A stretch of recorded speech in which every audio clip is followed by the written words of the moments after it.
ചെയ്യും. അടുത്ത മീറ്റിംഗ് 15-15ാമത്തെ ആഴ്ച ഇൻഫർമേഷൻ കിട്ടി. 10 ആഴ്ച ഞാൻ ഹെവി ആയിട്ട് വർക്ക് ചെയ്തു. അന്ന് ഞാനൊരു പേൾ എക്സിക്യൂട്ടീവ് ആണ്. ആ പേൾ എക്സിക്യൂട്ടീവ് ഓർഗനൈസേഷൻ എത്ര വലുപ്പുണ്ടാവും നിങ്ങൾക്ക് ഊഹിക്കാവുന്നതേ ഉള്ളൂ അല്ലെ. എന്നോട് പറഞ്ഞു 1000 ടിക്കറ്റ് ആണ് ആ പ്രോഗ്രാമിനുള്ളത് എന്ന് പറഞ്ഞു. 950 പേര് ആ പ്രോഗ്രാമിൽ അറ്റൻഡ് ചെയ്തു. മണിയേട്ടൻ ഓൾറെഡി പറഞ്ഞ കാര്യമാണ്. 486 ആളുകളെ ആ പ്രോഗ്രാമിൽ ഞാൻ അറ്റൻഡ് ചെയ്യിച്ചു. 486 പീപ്പിൾസ്. അറൌണ്ട് 50% ആളുകൾ എന്റെ ഓർഗനൈസേഷനിൽ നിന്നായിരുന്നു എന്ന് എനിക്ക് അഭിമാനത്തോട് പറയാൻ സാധിക്കും. അത് അനൗൺസ് ചെയ്ത സമയത്ത് എന്റെ റാങ്ക് പേൾ ആയിരുന്നു. ആ പ്രോഗ്രാമിന് ഞാൻ വന്നത് എമറാൾഡ് ആയിട്ടായിരുന്നു. എന്റെ എമറാൾഡ്ഷിപ്പ് കംപ്ലീറ്റ് ചെയ്തിട്ടായിരുന്നു ഞാൻ ആ പ്രോഗ്രാം അറ്റൻഡ് ചെയ്തത്. അവിടെ മണിയേട്ടൻ പറഞ്ഞതുപോലെ എനിക്ക് അന്ന് കമ്പനി സ്റ്റേജിൽ ചെക്ക് തന്നു. 1,76,500 രൂപയായിരുന്നു എന്റെ ഒരാഴ്ചയിലെ വരുമാനം. 1 വീക്ക് ഇൻകം. ടോപ്പ് ഒരു വീക്കില് ഏറ്റവും കൂടുതൽ വരുമാനം വാങ്ങിച്ച ആളുകൾ അവിടെ ആദരിച്ചിരുന്നു. ആ ചടങ്ങിൽ 1,76,500 രൂപയായിരുന്നു എന്റെ ടോപ്പ് ഇൻകം എന്ന് പറയുന്നത്. ആ സമയത്ത് മാത്രം ഈറോഡ് എന്ന് പറയുന്ന ഒരു ചെറിയ ടൗണിൽ നിന്ന് മാത്രം 16 റൂബീസിനെ ഞങ്ങൾ ക്രിയേറ്റ് ചെയ്തു. ഞങ്ങൾ ആ പ്രോഗ്രാം ശരിക്കും ആഘോഷിച്ചു. ഞങ്ങൾ ആരും ഇരുന്നിട്ടില്ല. ഞങ്ങൾ ആ പ്രോഗ്രാം ശരിക്കും ആഘോഷിക്കുന്നു പറയാം. എല്ലാവരും മുന്നിൽ നിന്നു. ഞങ്ങൾ ആളുകൾ വരുമ്പോൾ അലറുന്നു, ഡാൻസ് കളിക്കുന്നു, ഫുൾ ജോഷ്, ഫുൾ എനർജി. 25ാമത് വീക്ക് പ്രോഗ്രാം അങ്ങനെ അവസാനിച്ചു. സുനിസാർ എന്നെ പറഞ്ഞത് ഓർക്കണം. എന്താണ്? സുനിസാർ എന്നോട് പറഞ്ഞു, ആരാണോ പ്രോഗ്രാമുകൾ ഉപയോഗിക്കുന്നത് അവരാണ് വലിയ രീതിയിൽ സക്സസ്ഫുൾ ആവുന്നത്. എന്ത് സക്സസ് ആണ് എനിക്ക് കിട്ടിയെന്ന് ചോദിച്ചാൽ, ആ പ്രോഗ്രാം കഴിഞ്ഞ് കൃത്യം 60 ആഴ്ച കംപ്ലീറ്റ് ചെയ്തപ്പോ ഞാൻ ഈ കമ്പനിയിലെ എക്സിക്യൂട്ടീവ് ഡയമണ്ട് ആയിട്ട് മാറി. 25ാമത്തെ വീക്ക് സെലിബ്രേഷൻ പ്രോഗ്രാം ആയിരുന്നു.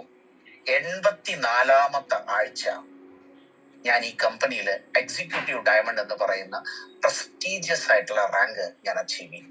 84th week. 1.5 വർഷമാണ് ഞാൻ എന്റെ ബിസിനസ്സിൽ എക്സിക്യൂട്ടീവ് ഡയമണ്ട് ആവാൻ വേണ്ടി എടുത്തത്. അതിനുള്ള ഒരേ ഒരു കാരണം 25th വീക്ക് സെലിബ്രേഷനെ ഞാൻ മാക്സിമം ഉപയോഗിച്ചു എന്നുള്ളതാണ്. ഇനി നിങ്ങളുടെ കയ്യിലാണ് ബോൾ കിടക്കുന്നത്. ഒരു ടൗൺ ഹാള് അതേപോലത്തെ ഒരു കമ്പനിയുടെ സെലിബ്രേഷൻ അറ്റൻഡ് ചെയ്യണമെങ്കിൽ ഇന്ന് നമുക്ക് പോസിബിൾ അല്ല. കാരണം ഇത് നടക്കുന്ന മലേഷ്യയിലും തായ്ലൻഡിലൊക്കെയാണ്. പക്ഷെ നമ്മുടെ വീട്ടുമുറ്റത്ത് അതുപോലൊരു പ്രോഗ്രാം നിങ്ങൾക്ക് വേണ്ടി വന്നിരിക്കുകയാണ്. ആ പ്രോഗ്രാമാണ് സിഗ്നേച്ചർ എന്ന് പറയുന്ന പ്രോഗ്രാം. ഈ പ്രോഗ്രാമിനെ അന്ന് ഞാൻ ഉപയോഗിച്ചതുപോലെ നിങ്ങൾക്ക് ഉപയോഗിക്കാൻ സാധിക്കുകയാണെങ്കിൽ തീർച്ചയായിട്ടും നിങ്ങളുടെ ജീവിതത്തിൽ ഇതൊരു ടേണിംഗ് പോയിന്റ് ആവും. ചിലപ്പോൾ 1000 വീക്ക് സെലിബ്രേറ്റ് ചെയ്യുന്ന സമയത്ത് നിങ്ങൾ ഒരു എക്സിക്യൂട്ടീവ് ഡയമണ്ടോ, ബ്ലൂ ഡയമണ്ടോ, പർപ്പിളോ അല്ലെങ്കിൽ എന്നെ പോലെ വൈറ്റോ ആയി ആ പ്രോഗ്രാം സംസാരിക്കുമ്പോൾ നിങ്ങൾ പറയാൻ പോകുന്ന കഥയുടെ തുടക്കം, നിങ്ങളുടെ ടേണിംഗ് പോയിന്റ്, അത് നിങ്ങൾ ചിലപ്പോൾ സിഗ്നേച്ചറായി മാറിയേക്കാം. എങ്ങനെയാണ് ഈ പ്രോഗ്രാം പ്രൊമോട്ട് ചെയ്യേണ്ടത്? വെരി സിമ്പിൾ ആണ്. എന്തുകൊണ്ട് നമ്മൾ ഈ പ്രോഗ്രാം പ്രൊമോട്ട് ചെയ്യണം? ഫസ്റ്റ് ഓഫ് ഓൾ നിങ്ങൾ എല്ലാവരും തീരുമാനിക്കേണ്ടത്, ആ പ്രോഗ്രാമിൽ നിങ്ങൾ അറ്റൻഡ് ചെയ്യുന്ന സമയത്ത് ആളുകൾക്കിടയിൽ നിന്ന് കൈയടിക്കാനല്ല വരേണ്ടത്, മറിച്ച് സ്റ്റേജിൽ വന്ന് റെക്കഗ്നിഷൻ വാങ്ങാനാണ്. സ്റ്റേജിൽ വന്ന് നിങ്ങൾ ഏത് റെക്കഗ്നിഷനിൽ വരും എന്നുള്ളതാണ് ഇമ്പോർട്ടന്റ്. എനിക്കറിയില്ല നിങ്ങൾ ഏത് റെക്കഗ്നിഷനിൽ വരുമെന്ന്. ഇവിടെ എല്ലാവരും പറഞ്ഞു 8ഓളം റെക്കഗ്നിഷൻസ് ഉണ്ടെന്ന് പറഞ്ഞു. ഇതിൽ നിങ്ങളുടെ റെക്കഗ്നിഷൻ ഏതാ? 1-ലാണോ, 2-ലാണോ, 3-ലാണോ? 25ാമത്തെ വീക്ക് സെലിബ്രേഷൻ ഞാൻ 2 പ്രാവശ്യം കയറി. ഒന്ന് എമറാൾഡ് ആയിട്ട് കയറി, ഒന്ന് ആ ചെക്ക് മേടിക്കാൻ വേണ്ടി കയറി. 2 പ്രാവശ്യമാണ് ഞാൻ സ്റ്റേജിൽ കയറിയത്. ഞാൻ നിങ്ങളോട് പറയുന്നില്ല 2-ൽ കയറണം എന്ന് പറയുന്നില്ല, അല്ലെങ്കിൽ 3-ൽ കയറുമെന്ന് പറയുന്നില്ല.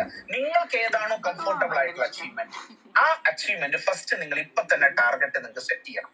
അത് ചിലപ്പോൾ നിങ്ങൾക്ക് സ്റ്റാർ 1000 ആയിരിക്കാം, സ്റ്റാർ 1000 ആൾക്ക് റൂബി ആയിരിക്കാം, അല്ലെങ്കിൽ പേൾ ആയിരിക്കാം, എമറാൾഡ്, അല്ലെങ്കിൽ ചിലപ്പോൾ ഡിസ്ട്രിബ്യൂട്ടർ ആയി നിൽക്കുന്ന ആൾക്ക് ചിലപ്പോൾ തോന്നും, ഞാൻ അത്രയൊന്നും ദൂരം പോകാൻ എനിക്ക് പറ്റില്ല. അങ്ങനെയാണെങ്കിൽ നിങ്ങൾ കിങ് ആൻഡ് ക്യൂൻ ടാർഗറ്റ് ചെയ്യും. ഏതെങ്കിലും ഒരു കലണ്ടർ മന്തിൽ 40 പ്രോഡക്റ്റ് സെയിൽ ചെയ്താൽ പോലെ. It's very simple target. അപ്പോ ആദ്യം നമ്മൾ തീരുമാനമെടുക്കേണ്ടത്, നമ്മൾ ഏത് റാങ്കിൽ ആ സ്റ്റേജിലേക്ക് എത്തും എന്നുള്ള തീരുമാനം ആദ്യം ഈ മീറ്റിംഗിൽ ഇരുന്ന് ഓരോരുത്തരും എടുക്കണം. എന്തുകൊണ്ടാണ് നമ്മൾ സ്റ്റേജിൽ നിൽക്കേണ്ട ആവശ്യം എന്താ? ഈ ലോകത്തിനൊരു സ്വഭാവമുണ്ട്. ഈ ലോകത്തിന്റെ സ്വഭാവം